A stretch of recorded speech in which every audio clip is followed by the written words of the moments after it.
I made a complete fool of myself when I blinked.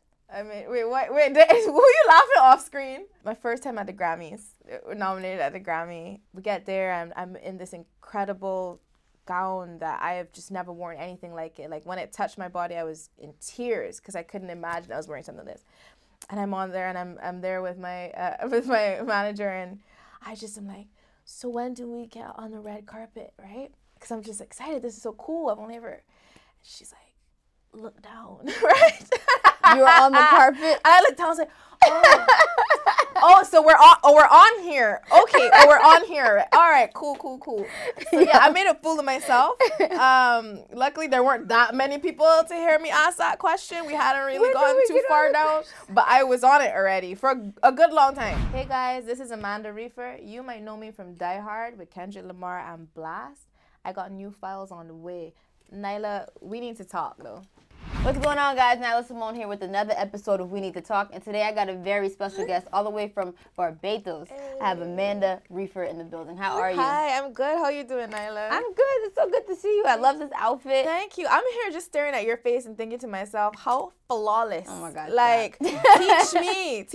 I told you I need to learn. I know. Whatever that is, I want it. Did you do your makeup this morning? I did my makeup, but it don't look like your makeup. It looks good though.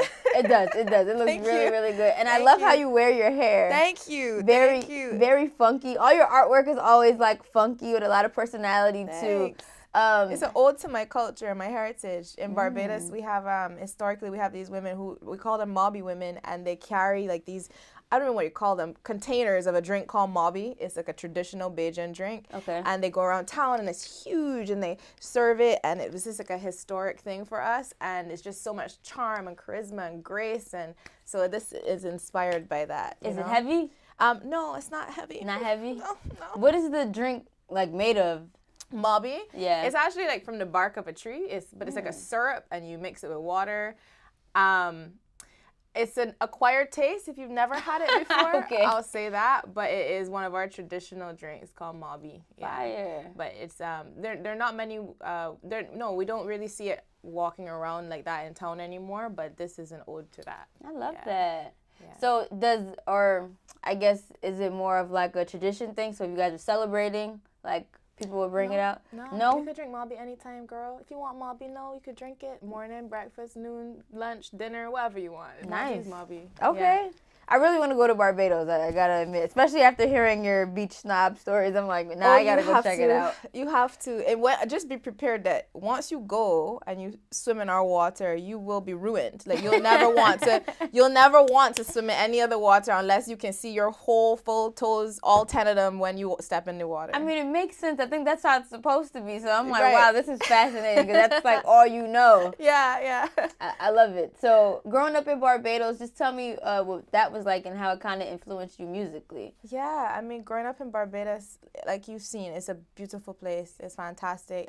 It's a place that's big on community, and so I feel we're good to each other, and we're good to visitors and people. And so when I was growing up, I grew up in the country of Barbados, which is like around like a lot of agricultural land and like sugar cane fields, and so I was barefoot most of the time. I was definitely outdoors. Did you like garden and farm? Yeah, I didn't farm. My granny has a farm, so I used to visit her farm and like look at the pigs and all that stuff, and the chickens and all that.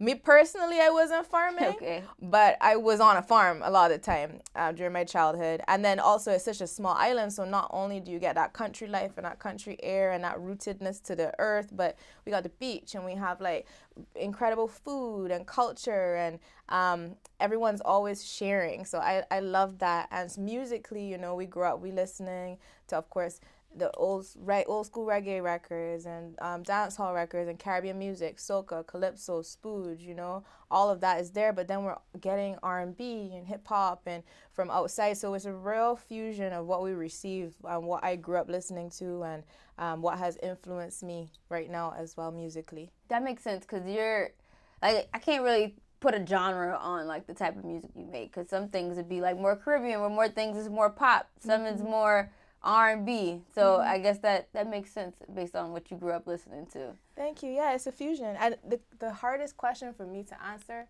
is when people ask me like, what what is your genre of music? So you saying that because you know music. So it's a difficult one for me as an artist to just put in titles, if that makes sense, because my approach to creation is wide and true to what I'm feeling, you know? So I like that you're able to recognize that blend. Thank you. It's more like just feel good. Well, you know? Yeah, well, it's feel good, it's feel vulnerable, it's feel independent and strong, it's feel attitude, it's feel love, it's feel sexy, it's feel all those things. It's not just all feel the emotions. Good. Yeah, it's feel hurt too, you know? I definitely try to incorporate all of the elements of who I am and my experience as a young woman and my experience as an artist, all of the different emotions and feelings that I go through and I've experienced in my music, you know? So it's not just one thing you're experiencing. So what year did you create your first record and actually like put it out? Did it start in Barbados or did it start in America? It actually started in Barbados. Okay. I was the lead singer of a band. We were straight out of secondary school, which for Americans is like high school, right? Okay. So straight out of high school. And we were, after school we would go and we would play in the basement. We would put up like songs on YouTube and stuff like that. And that's how we got discovered as a band. And we actually got signed over in the UK. We released a lot of music and we had a lot of success over there as a young feel-good pop band. That's what we made at the time. And then after a few years of doing that, we had a #1, 3 top 10s, 5 top 40s over in the UK and Europe. And we were doing that and touring. That was great. But after a few years, you know, we're growing up. Our tastes are expanding and diverting. And so then I decided to do my own project as well as the others in the band who are doing their other things. And I think that in addition to that, there was just a lot of growth that needed to happen. You know, you're young and you're figuring yourself out. And so a big part of that, skipping over that very long journey, was then going home to my family, reconnecting and just getting rooted and deciding what it was I was going to do as a young woman and to be able to stand on my own feet, you know, not defined by a band of guys around me, you know? It was all guys? It was all guys. Yeah, I was the lead singer. Yeah. That had to be fun. Yeah. It was fun. It was fun. But it wasn't without its hardships and it wasn't without its struggles behind the scenes a lot too, you know? Anytime you work with more than one creative, it's well, I think, you know what I mean? So that's understandable. But then on top of that, you're the only girl, so I feel like it's probably really hard to get your point across. Important. It's important, I think, for like young women to also be able to recognize when it is time for you to center in on your voice, you know? And it's not about dismissing anything else, but it's about recognizing there's a time as a young girl and there's a time as a young woman and stepping into your womanhood and being able to separate and stand on your own in order to really know that about yourself and know what you can and can't do, you know? So that is a journey. Yeah, it's a journey, and it's hard. Like you feel when you rely on certain things for so long and certain people, you think that you don't know what to do without them. And so for sure, it was a lot of recalibrating, a lot of rediscovering, and decoding of things I may have picked up or weren't mine, or you know, all these different things. So for young women, I think it's important that you can express yourself authentically and use your voice because you have to. You have to. That's so real. And also the world just doesn't encourage women to do that. So like a lot of times you'll second guess yourself because you don't see other vocal women, you know what I mean? Or they're called a bitch. But you're right. You got to like reach a point where it's like you got to be assertive and do what's best for you. Yeah, like look at what you're doing. You know, it's incredible. I love that. Like that inspires me. And so anyway, I set out on that journey. Which was I had to really start from scratch, even though of this history we had. I had to walk away from a lot of things and really start my journey from scratch in all areas of life, to be honest, and in my career as well. And so I went home, recalibrated, and then I was like, I gotta be in LA because I'm aware. Pandemic? No, this is before that. You know, when something speaks to my heart, I gotta do it, and it doesn't always make sense, and it usually doesn't make sense. And when I think back on it, I'm like, I can't believe you did that. And so moving over to LA was definitely a crazy move for me, because I had to, you know, I didn't have any financial standing, or I didn't really know that many people. I knew a few, but I did it. I went over there, slept on some couches, figured it out, and decided that, you know, writing was what I knew how to do. And I've been writing my whole life, and I've been writing in the band, and I know writing can provide for me. It's my art. It's my, it sustains me. And so I started writing in LA. I was writing for other people in sessions in and out. And that led to like producers obviously going, oh, your shit's dope. Sorry, your stuff is dope. Honest, like, are you an artist? And I'll be like, yeah, I'm working on my stuff too. And they'll be like, all right, cool. They come into the session early or stay late, and we would work on stuff. And I would release via TuneCore, like independently. Just no one told me that there's a good 6-week window just for anyone trying to release independently. There's a 6-week window that you should upload to give yourself time to get considered for things. I didn't know any of that. I was just uploading my songs, and the day before for the next day.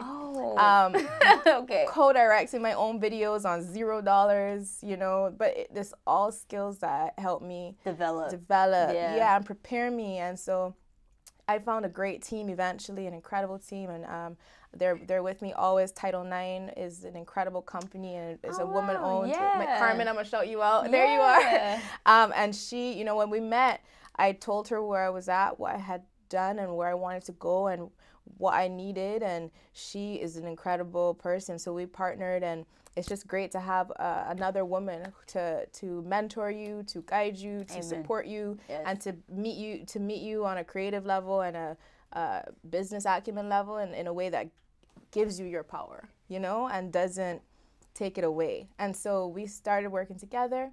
And when you're around great people, and you have great people in your corner, like good-hearted people, great opportunity shows up too. And that led to an opportunity for me being in the studio, and I ran into Kendrick Lamar. Like, I was definitely gonna ask, can we talk about Die Hard? Yeah.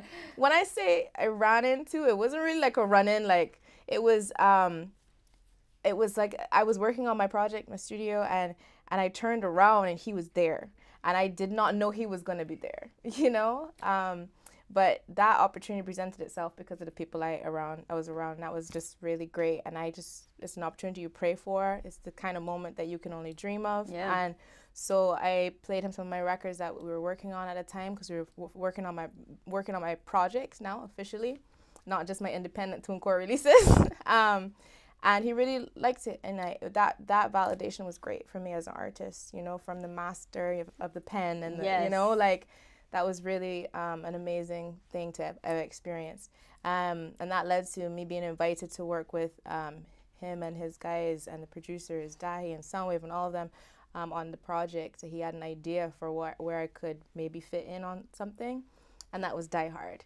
And that was just such an incredible, I'm so grateful for that opportunity, which led to the Grammy nomination. And I'm just like, what? You know? And those guys are just like, you know, they're incredible. They're incredible musicians and incredible talents and producers, and I'm just grateful to have been able to be in that room.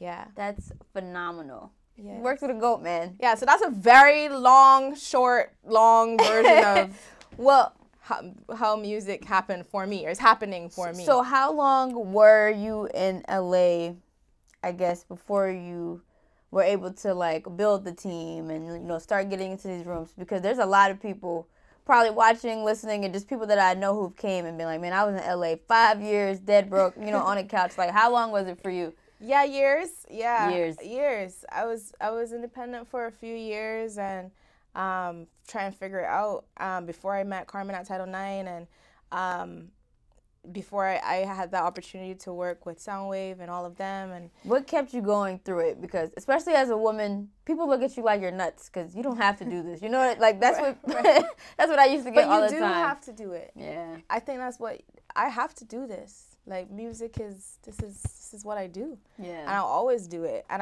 I'll do it when it it pays me or not. Like, it's not about that for me. It's about the passion. It's about the how it fulfills me. My ability to express and create and to connect and to share and to have moments like this and to inspire and be inspired and to just keep growing and keep working on my craft. I have to do that. I have to do that. So there's no not doing it for me. Amen to that. I love that. Love the passion. In regards to being in the studio with Kendrick, so obviously it's Kendrick, Drake, Cole. You know, that's the three-headed goat of rap. But did you like learn or pick up anything like in being in the session with him? All I could do was just You're sit just in and awe. try to absorb. Not even that, but I wanted to be a student as much as I could in that room with Kendrick, with Soundwave, with Guy. Like, I'm trying to absorb as much as I can and learn as much as I can and give the best that I can give, you know, in this moment, because you are presented with something like that. You're sick to your stomach. You're like, I have to write and what in front of who, you know, but you, like, for me, I just had to give the best I could and then try to learn as much as I could. And I really do feel like it has, that experience has taught me a lot and allowed me to now work on a project that is beyond even what I could have even initially, you know, wanted. And that is a lot to do with their direction and learning from them. And I'm just really grateful for that writing experience and that to be able to be in a room to absorb that sort of mastery. Yeah. You know? Yeah. No, that's fire. I think, see, I didn't know the backstory about the band. I didn't know you come from a band background. Yeah, from band culture. Very loud. Very loud culture. Very loud, but also you're just very familiar with production, you know, and kind of like what you want, lower, higher, add this type of thing. So when it comes into, you said you're making your new project, how involved are you on the production side, or like how is it? What's your process right now? Oh man, I have been super blessed to work with some of the best, especially on the heels of the Die Hard record, and I am still in reverence and in awe of them, you know, being a part of everything. So I have, based on my history in the band and always having written my songs and being in the studio and working with producers and working independently, when you're independent and things aren't given to you and people aren't doing things for you, you have to learn a lot. Resourcefulness is important, and that comes from paying attention. So when I'm in the studio, I'm paying attention. I'm understanding the musicianship. I'm understanding the production on the musical end, but also I'm working on my own vocal productions. You know, I'm doing my arrangements, my harmonies, and those things, and all of that comes with years of practice. And I didn't start off with all that knowledge, but always just trying to be a student in the moment has equipped me with that sort of experience and knowledge that I now apply to my work. Yeah, that's fire. Is there a name already for the project? No. Yeah, I can't. Not yet. Okay, yeah. It's coming though. I'm excited because this is gonna be your first official solo project, right? Yes. Wow. Because everything's just single, or you just keep dropping mad singles. This is your first. So I'm like, what is the statement? I can't wait to hear the name because I know it's gonna be. Yeah, I can't wait to share with you everything, and I'm just eager. You know, we're finishing up, but you know, a lot of the music too. The music component is so important, and then not only in expressing the music for me, like I told you, like expression for me, period. Artistic expression I need to do, and so that also includes visuals. So like for this project that's gonna come, you know, we made it a point to really just get rooted in the visuals as well. I go back home to Barbados and work with dope local creatives. I say there's not that many, it's a few that I wanted to work with, just small handful.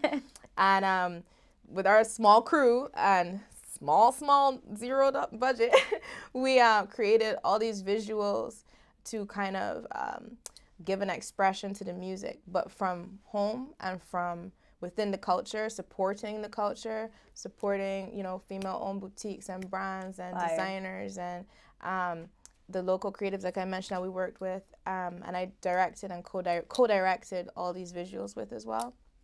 And it's really important to me that when people see the visuals that are gonna come, they understand that it was a very 3-man effort. Me being one of those 3 men, and wearing all of the hats. You know, it's like hair, it's makeup, it's in front of the camera, behind the camera. It's all of that is not. It's not in a big production, but it is intentionally so. Intentionally so it's personal, and so that it is from the lens of inside Barbados and how we experience it, not from outside. Oh, it's so beautiful. It is. Yeah. But this is how we live life here, and this is where these songs live in the context of that. That's you know? dope. So yeah. I like that.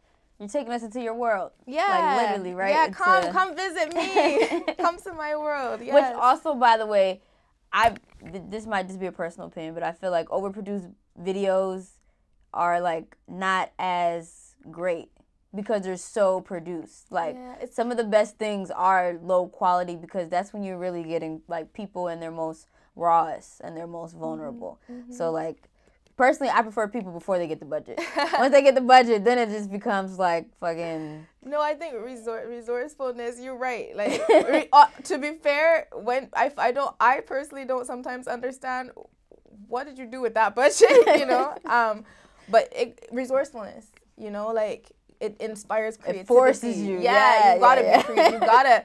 Okay, well, this is all we have to work with. It forces you to look at things differently and think with different angles and approaches and be creative with how you achieve things. And I can't wait till you can see this stuff because I would love to tell you all the stories behind it. Man, I'm gonna have you back, girl. I'm gonna be asking. Right. Yeah, you're right. But talk to me about real bitch juice.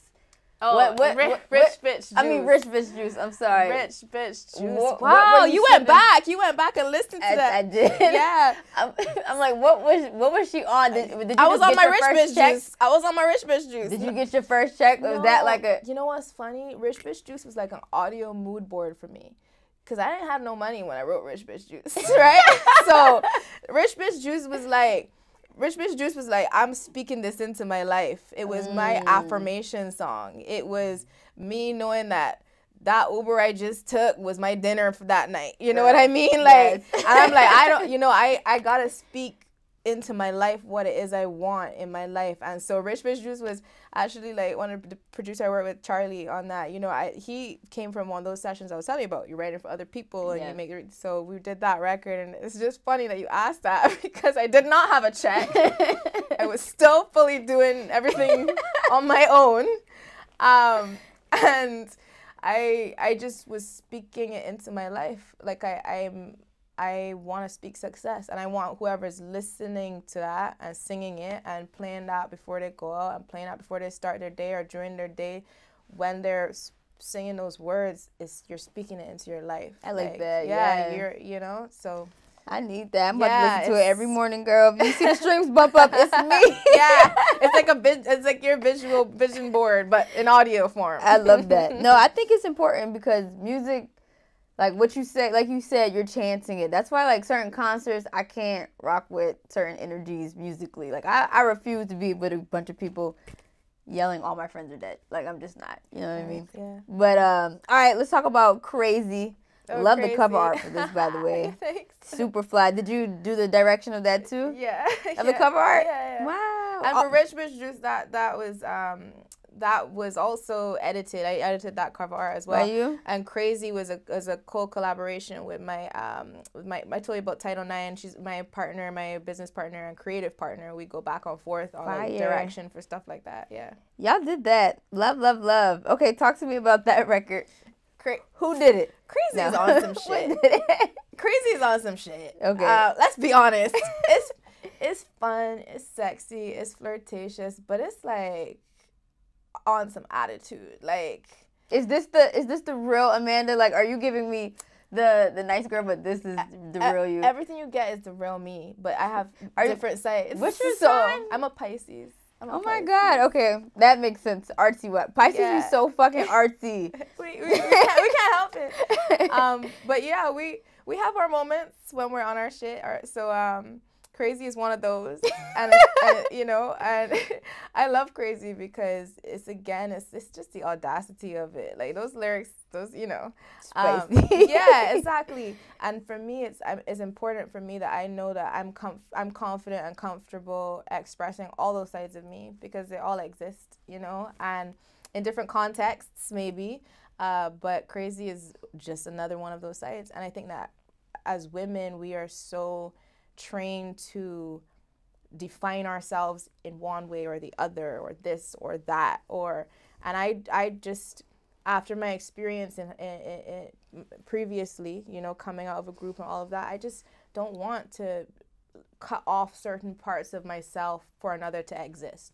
And I think it's important for us to embrace the idea that all can exist at once and can come out at different times, and that's fine. Like, you can be independent and confident in one moment and strong and boss and you that rich bitch juice, you know, like, and then you can be completely vulnerable and heartbroken, and that's the truth, and you can express that, and that's okay that they can exist in the same world, you know.